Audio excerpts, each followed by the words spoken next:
Welcome back everyone. आरो यारो की जो सीरीज़ चल रही थी उसमें करंट अफेयर्स की जो हमारी सीरीज़ चल रही है उसमें लास्ट हमने 60 क्वेश्चन कवर कर लिए थे। अब आ जाइए 61 से 80 तक।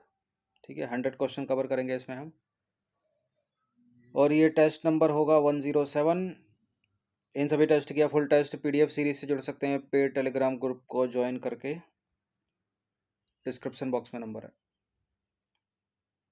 क्वेश्चन नंबर 1 है यहाँ पर, भारत में उस प्राणी उद्यान का नाम बता दीजिए जिसने संकटग्रस्त हिमालयी प्रजातियों के लिए एक आनुवांशिक बायो बैंक स्थापित किया है। वो है पश्चिम बंगाल के दार्जिलिंग में स्थित पद्मजा नायडू हिमालयन प्राणी उद्यान। ऑप्शन नंबर सी है इसका आंसर। ठीक है, Padmaja Naidu Himalayan zoological park. देखिए, पद्मजा नायडू प्राणी उद्यान जो दार्जिलिंग पश्चिम बंगाल भारत में स्थित है, हिमालयी प्रजातियों के संरक्षण प्रयासों में अग्रणी बन गया है। यह देश का पहला चिड़ियाघर है जिसने संकटग्रस्त जानवरों जैसे कि लाल पंडा हिम तेंदुए के डीएनए को संरक्षित करने के उद्देश्य से एक आनुवांशिक बायो बैंक स्थापित किया है। ये नंबर इस पर कॉल या व्हाट्सएप करके आप फुल टेस्ट पीडीएफ सीरीज से जुड़ सकते हैं।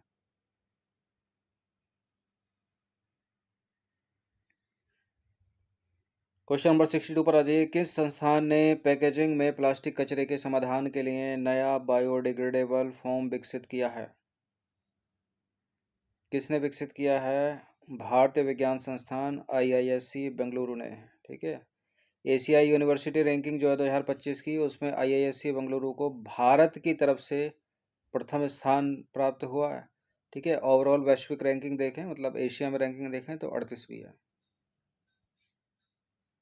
भारतीय विज्ञान संस्थान आईआईएससी बेंगलुरु के शोधकर्ताओं ने पैकेजिंग में प्लास्टिक कचरे के समाधान के लिए एक नया बायोडिग्रेडेबल फोम विकसित किया है। यह फोम जैव व्युत्पन्न सामग्री से बना है और पारंपरिक प्लास्टिक पैकेजिंग का एक स्थायी विकल्प प्रदान करता है जिससे पर्यावरणीय प्रभाव कम होता है।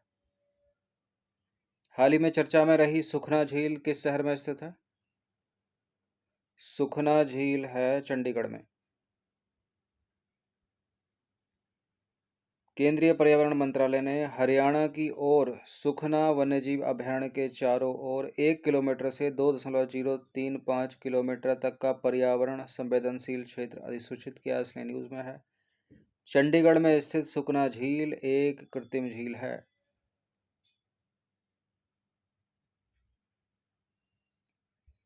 भारत के पूर्वी तट पर आए चक्रवात फेंगल का नाम किस देश ने रखा था? ठीक है, जो हाल ही में आया भारत के पूर्वी तट पर फेंगल, सऊदी अरब ने। देखिए, हाल ही में भारत के पूर्वी तट पर आए चक्रवात फेंगल का नाम सऊदी अरब ने रखा। फेंगल नाम जो है अरबी मूल का है। चक्रवात फेंगल 30 नवंबर को पुडुचेरी के पास 30 नवंबर 2024 को पुडुचेरी के पास तट पर पहुंचा, जिससे तमिलनाडु और पुडुचेरी में भारी बारिश और तेज हवाएं चली। यह चक्रवात दाना के बाद 2 महीनों में भारत के पूर्वी तट को प्रभावित करने वाला दूसरा चक्रवात था। तो भारत के पूर्वी तट को प्रभावित किया फेंगल ने और दाना चक्रवात ने।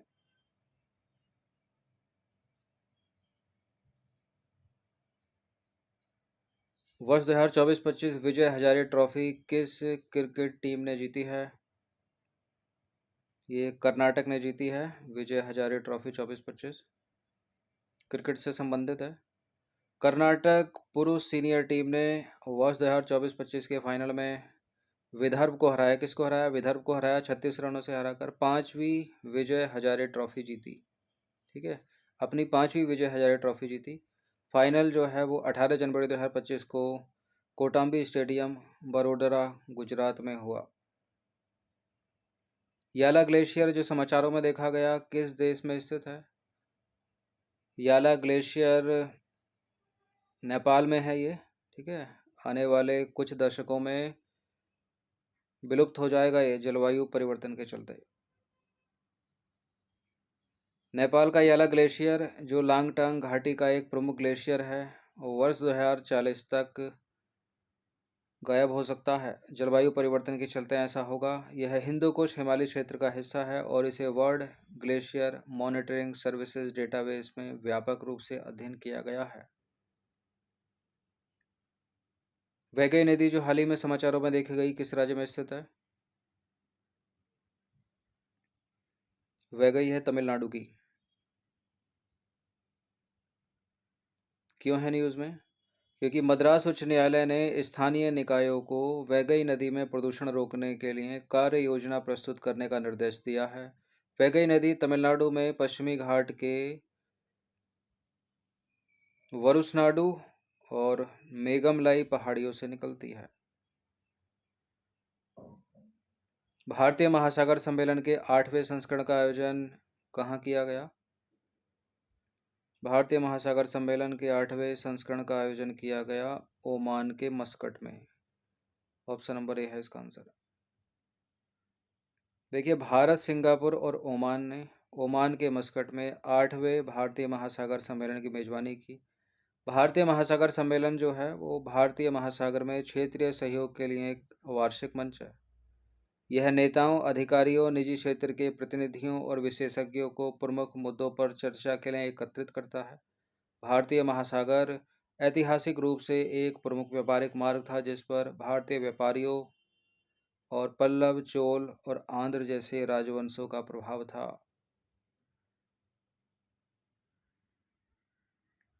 ठीक है। भारतीय महासागर वैश्विक कंटेनर यातायात का 70% और भारत के ऊर्जा व्यापार का 90% संभालता है। खबरों में दिखी ओस्टियोपोरोसिस बीमारी मुख्य रूप से शरीर के किस हिस्से को प्रभावित करती है? देखिए, ओस्टियोपोरोसिस जो बीमारी है ये हड्डियों से जुड़ी बीमारी है, बोन से।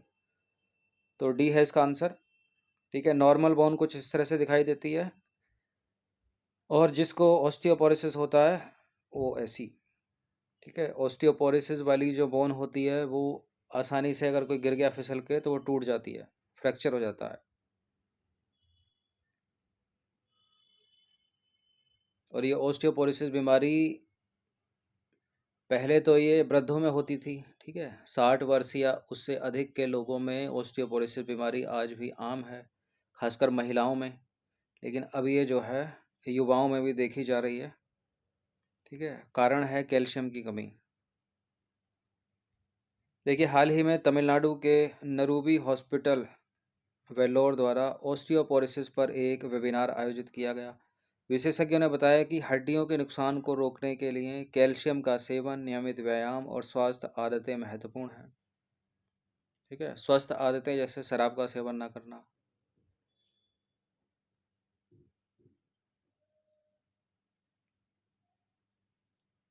धूम्रपान ना करना। ठीक है। धूम्रपान में सब कुछ आ जाता है, सिगरेट, बीड़ी, गुटखा, तंबाकू इत्यादि। ऑस्टियोपोरोसिस एक ऐसी बीमारी है जो हड्डियों को कमज़ोर बनाती है, जिससे वे पतली और आसानी से टूटने योग्य हो जाती हैं। हड्डियाँ आमतौर पर कूल्हे की, कलाई की और रीढ़ की हड्डियों को प्रभावित करती है ऑस्टियोपोरोसिस बीमारी। यह स्थिति तब होती है जब हड्डियों का नुकसान नई हड्डी के निर्माण से अधिक होता है, जो अक्सर हार्मोन के निम्न स्तर के कारण होता है। इस बीमारी को अक्सर मूक कहा जाता है क्योंकि यह तब तक कोई लक्षण नहीं दिखाती जब तक कि हड्डी फ्रैक्चर ना हो जाए।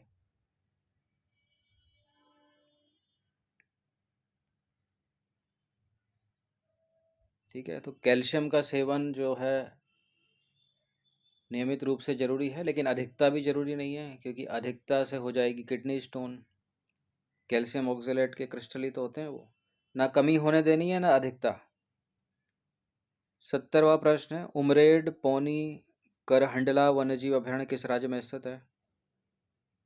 उमरेड पौनी करहंडला वन्यजीव अभयारण्य महाराष्ट्र में स्थित है। सी है इसका आंसर। तो जो भी वन्यजीव अभयारण्य न्यूज़ में थे, क्यों न्यूज़ में थे, प्रश्न ऐसे ना बनकर सीधा सीधा मैच वैच करने के लिए पूछ लेगा। ठीक है।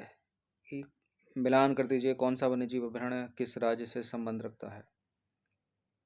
क्यों है न्यूज़ में? बॉम्बे उच्च न्यायालय ने उमरेड पौनी करहंडला वन्यजीव अभयारण्य में एक घटना का स्वतः संज्ञान लिया, जहां पर्यटकों ने एक बाघिन और उसके शावकों को घेर लिया।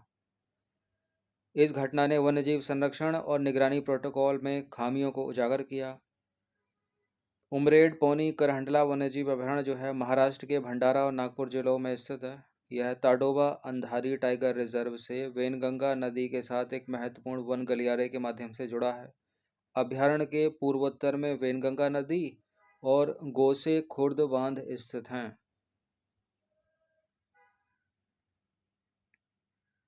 प्रोजेक्ट वीर गाथा 4.0 किन मंत्रालयों की संयुक्त पहल है? वीर, रक्षा मंत्रालय और शिक्षा मंत्रालय। प्रोजेक्ट वीर गाथा 4.0 को गणतंत्र दिवस समारोह के हिस्से के रूप में पूरे देश से जबरदस्त प्रतिक्रिया मिली। इसे वर्ष 2021 में आज़ादी का अमृत महोत्सव के तहत शुरू किया गया था। इस परियोजना का उद्देश्य क्या है? वीरता पुरस्कार प्राप्त लोगों की बहादुरी और जीवन गाथाओं के बारे में जागरूकता फैलाना, जिससे छात्रों में देशभक्ति और नागरिक मूल्यों का समावेश हो सके। यह रक्षा और शिक्षा मंत्रालय की संयुक्त पहल है। इस पहल की प्रेरणादायक यात्रा ने इसे पूरे देश में विस्तारित कर दिया है। मिशन अमृत सरोवर किस पहल का हिस्सा है? मिशन अमृत सरोवर आज़ादी का अमृत महोत्सव पहल का हिस्सा है। मिशन अमृत सरोवर है भाई। मिशन अमृत सरोवर किस पहल का हिस्सा है? आज़ादी का अमृत महोत्सव का हिस्सा है। देखिए, मिशन अमृत सरोवर ने 68,000 से अधिक तालाबों का पुनरुद्धार या निर्माण किया है, जिससे जल की कमी से निपटने में मदद मिली है।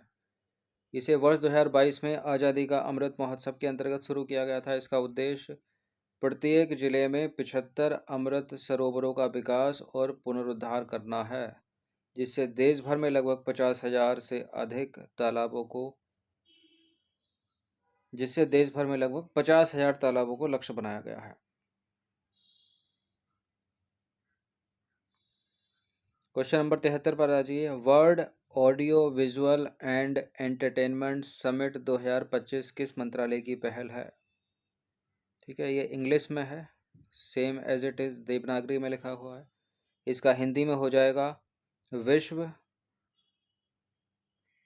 श्रव्य दृश्य एवं मनोरंजन शिखर सम्मेलन 2025।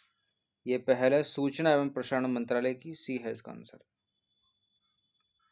तो सूचना एवं प्रसारण मंत्रालय ने 1 से 4 मई 2025 तक महाराष्ट्र के मुंबई में first world audio visual and entertainment summit या प्रथम विश्व श्रव्य दृश्य एवं मनोरंजन शिखर सम्मेलन 2025 का आयोजन किया। यह मीडिया एवं मनोरंजन उद्योग के लिए एक वैश्विक शिखर सम्मेलन था। इसमें विशेष रूप से भारतीय मीडिया और मनोरंजन उद्योग पर ध्यान केंद्रित किया गया।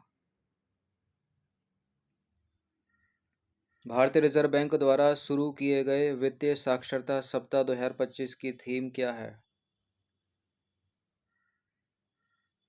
वित्तीय साक्षरता महिलाओं की समृद्धि। क्या है? वित्तीय साक्षरता महिलाओं की समृद्धि। ठीक है, वित्तीय साक्षरता महिलाओं की समृद्धि। भारतीय रिजर्व बैंक ने 10वां वित्तीय साक्षरता सप्ताह 2025 वित्तीय साक्षरता महिलाओं की समृद्धि थीम के तहत शुरू किया। यह आयोजन 24 से 28 फरवरी 2025 तक मनाया गया। आरबीआई गवर्नर संजय मल्होत्रा ने इसका उद्घाटन किया और समावेशी व सतत आर्थिक विकास में महिलाओं की भूमिका पर जोर दिया। अंतर्राष्ट्रीय रेडियो बायोलॉजी सम्मेलन 2025 की मेजबानी कौन सा संस्थान कर रहा है? ICMR Nai Delhi, all India institute of medical sciences Nai Delhi, या Indian council of medical research, या फिर national health of mental health and neuro sciences, या institute of nuclear medicine and allied sciences. इनमें ऐसी कर रहा है Indian institute of nuclear medicine and allied sciences. मेजबानी कर रहा है किसकी? अंतर्राष्ट्रीय रेडियो बायोलॉजी सम्मेलन 2025 की। देखिए, institute of nuclear medicine and allied sciences जो रक्षा अनुसंधान और विकास संगठन DRDO की दिल्ली स्थित प्रयोगशाला है। इसने 27 फरवरी से 1 मार्च 2025 तक दिल्ली में अंतर्राष्ट्रीय रेडियो बायोलॉजी सम्मेलन की मेजबानी की। प्रमुख वैज्ञानिक सलाहकार प्रोफेसर अजय कुमार सूद ने इस कार्यक्रम का उद्घाटन किया और डीआरडीओ के जो अध्यक्ष हैं डॉक्टर समीर वी कामत इसमें मुख्य अतिथि रहे। यह सम्मेलन जो है अंतरिक्ष यात्रियों के लिए दीर्घकालिक मिशनों के दौरान अंतरिक्ष विकिरण जोखिमों पर केंद्रित है। विठूर महोत्सव के संदर्भ में निम्नलिखित कथनों में से कौन सा कथन सही है? विठूर महोत्सव 2025 का आयोजन उत्तर प्रदेश के कानपुर में किया गया और इस महोत्सव में 1857 की क्रांति को चित्रों, रंगमंच, संगीत, नाटक और सांस्कृतिक प्रस्तुतियों के माध्यम से दर्शाया जाता है क्या? बिल्कुल ये करेक्ट हैं दोनों के दोनों, सी है इसका आंसर। देखिए विठूर महोत्सव 21 से 23 मार्च 2025 तक उत्तर प्रदेश के कानपुर में आयोजित हुआ। यह एक वार्षिक उत्सव है जो ऐतिहासिक और पौराणिक महत्व वाले विठूर में मनाया जाता है। इस महोत्सव में 1857 की क्रांति को चित्रों, रंगमंच, संगीत, नाटक और सांस्कृतिक प्रस्तुतियों के माध्यम से दर्शाया जाता है। वर्ष 2025 संस्करण में यानी इस वाले संस्करण में उत्तर प्रदेश और महाराष्ट्र की साझा संस्कृति और ऐतिहासिक विरासत पर ध्यान केंद्रित किया गया। ठीक है, तो किन दो स्टेट की संस्कृतियों पर ध्यान केंद्रित किया गया? एक तो खुद उत्तर प्रदेश और दूसरा महाराष्ट्र। उत्तर प्रदेश के कानपुर में आयोजित हुआ। ये तीनों पॉइंट है, यहाँ यहाँ यहाँ, याद रखिएगा इनको। नई दिल्ली में हरित योग कार्यक्रम किस मंत्रालय ने शुरू किया?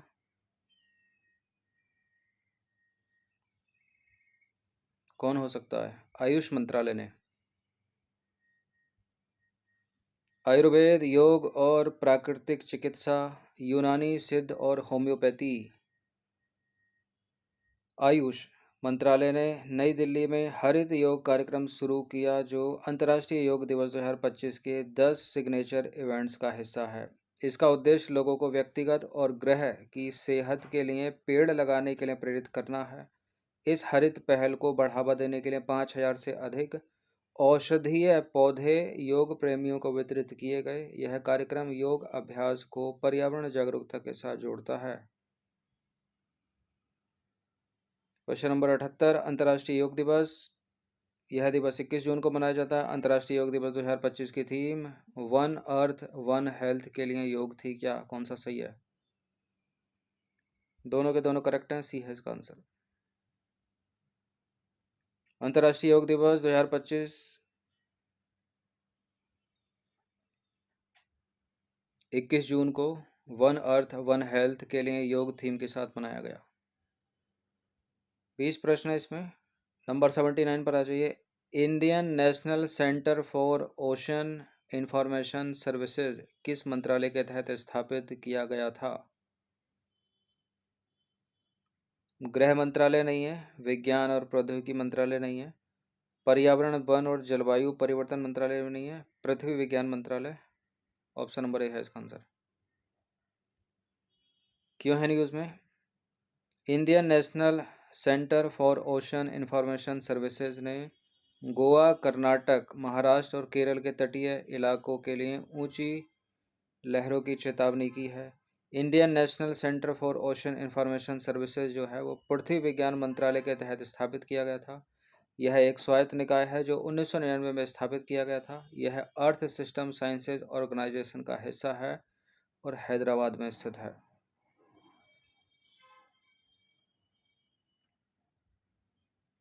क्वेश्चन नंबर 80 पर आ जाइए। वैश्विक वन बायोमास की निगरानी के लिए बायोमास मिशन लॉन्च करने की जिम्मेदारी किस अंतरिक्ष एजेंसी की है? इसरो की, जैक्सा की, चाइनीज एजेंसी की या यूरोपीय स्पेस एजेंसी की? वैश्विक वन बायोमास की निगरानी के लिए बायोमास मिशन लॉन्च करेगा यूरोपीय अंतरिक्ष एजेंसी। ए है इसका आंसर। देखिए बायोमास मिशन यूरोपीय अंतरिक्ष एजेंसी का एक पृथ्वी अवलोकन उपग्रह है जिसका उद्देश्य 2025 में प्रक्षेपित होकर वैश्विक वन बायोमास और कार्बन भंडारण का अध्ययन करना है। इस मिशन का मुख्य उद्देश्य वनों की संरचना, कार्बन चक्र और जलवायु परिवर्तन में उनकी भूमिका को समझना है। तो यूरोपीय स्पेस एजेंसी का नाम याद रखिएगा। ठीक है, कल से हमने 1 से लेकर 80 करंट अफेयर्स कवर किए हैं और 100 तक कवर कर लेंगे इसको हम आज। इम्पोर्टेंट है प्रश्न, ठीक है, एग्जामिनर ने अच्छे प्रश्न रखे तो बिल्कुल प्रश्न बनेंगे, सीधे-सीधे बनेंगे, एक्सप्लेनेशन से बनेंगे, तो प्रैक्टिस करते रहिएगा। और मन बना लेगा एग्जामिनर की घटिया प्रश्नों को रखना है, फिर कुछ नहीं कहा जा सकता। ठीक है, मेहनत करते रहिए।